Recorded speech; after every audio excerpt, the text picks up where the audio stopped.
Hello people, it's your boy Ambassador again doing his thing as usual. I like to come up here and then just react to certain videos, bring these videos to your attention. But I'm not only bringing videos to your attention, I'm also bringing certain personalities to your attention because I feel like there's some people which the more we are following the wrong people. I mean, I'm not saying these people are bad, but you see the amount of views which some artists' videos will get, some influencers, what are they influencing us to do, what direction are they influencing us, I don't know. But this should be the influencers, some of these people I call out here.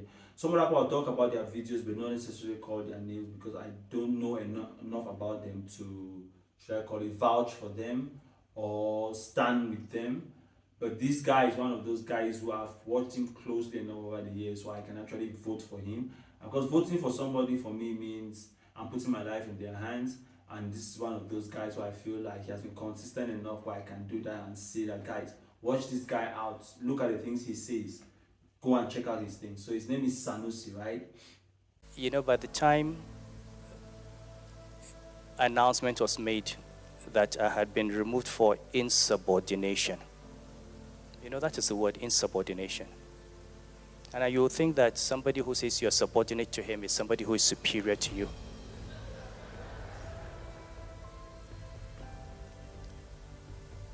And like I said in Abuja, I have my record of service. My father has his record of service. My grandfather has a record of service. We cannot be intimidated by somebody because you're president or you're a governor, and we cannot tell you that you're wrong.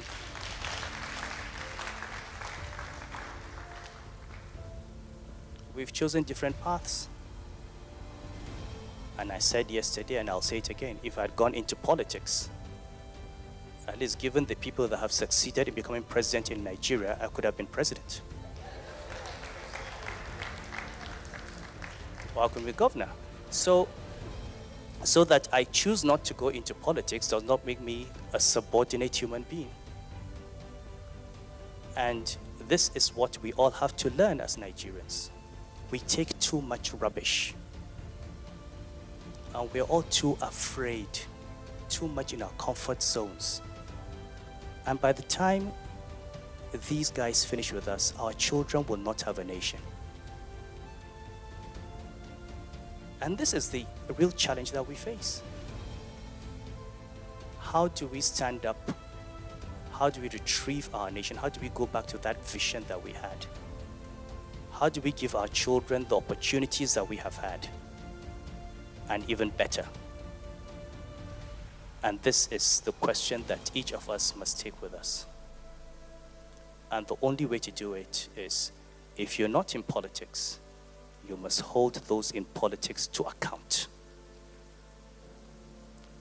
It's not a comfortable situation to be in, but believe me,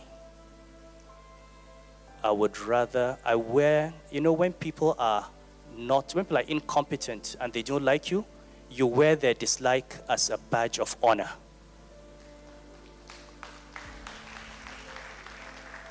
You can't be comfortable. You can't be normal in a dysfunctional environment. So we must get outside our comfort zone, and that is the only way we'll change this country. And for the young people, do not fear. This is your country. This is your future. Take hold of it. Work for it. Build it. Don't let anyone tell you to run away because you have a degree.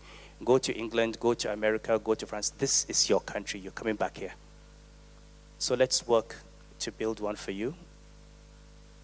And you help us build this country for you.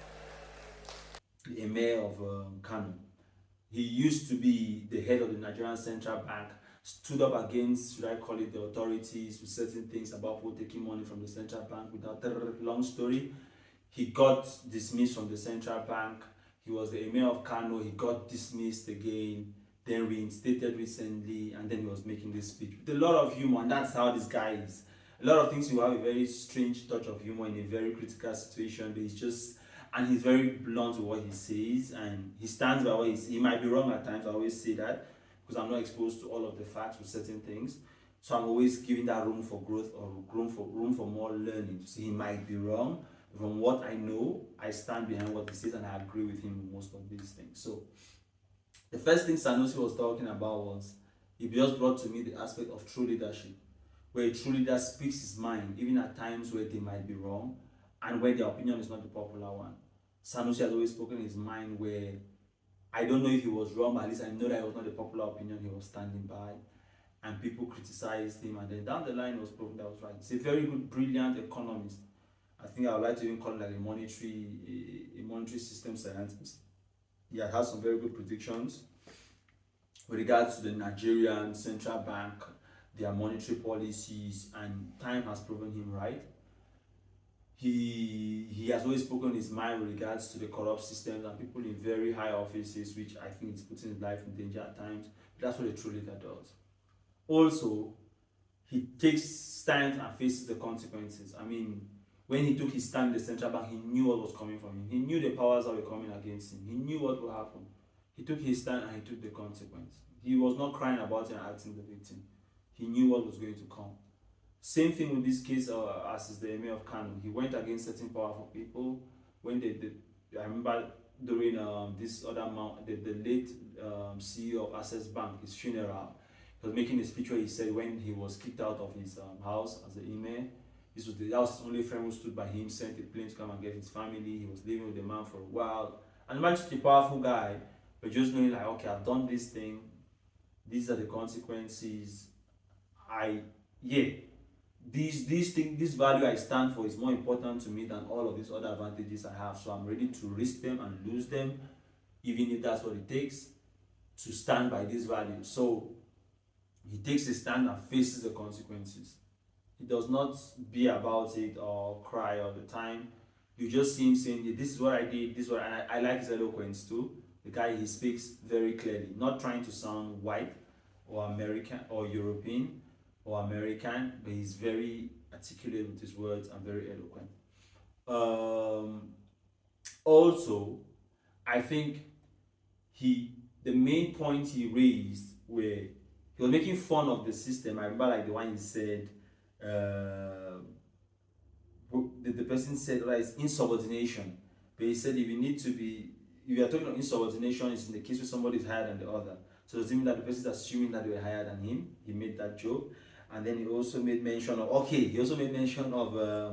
if he wanted to be like the president of Nigeria, he could have been, because time has proven that when they look at the kind of people who have become president, he's very sure that if he wanted to be president of Nigeria, he should have been. So there were those two jokes he made, which were also very valid points. He was just using satire to pass a very strong message, though.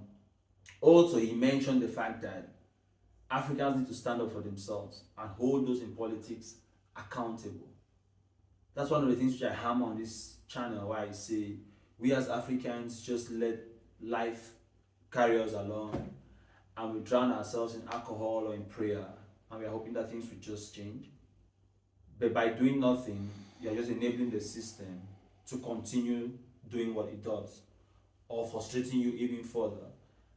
And then you die, and that's the inheritance you leave for the next generation or your children. So he went ahead to explain why Africans need to hold their leaders accountable. And then lastly, that's the note I always go by. I think that Jakarta TV is a very youthful population, has a very youthful audience. He concluded by saying the future is in the eyes or in the hands of the youths. He told the youths to come back to Africa, let's build. Let nobody frustrate you to want to leave Africa, thinking that there's nothing here for you, but this is where everything is for you. This is where you should be the most comfortable. It's just by that you have been tricked to think that you have no voice, you have no say, and it can be better somewhere else. And then some older generation is just milking and squeezing and making the most out of this place. But some of the policies they will even enforce is because they know the consequence of those policies will come 20 years down the line, and they will definitely not be here 20 years down the line. Let me not say definitely, because Cameroon has told us that we can always assume that older people will leave before younger people. But with that being said, I was just trying to share some of the thoughts of Sanusi in this video, and as usual, I give my opinions about it, and I want you guys to give your opinions. Comment section, just jump in there, tell me what you think. Do you agree with him? Do you agree with me? Not, whatever. I just want you guys to listen, think about these things, and have an opinion. As usual, it's your Ambassador. I'm out. Just my opinion.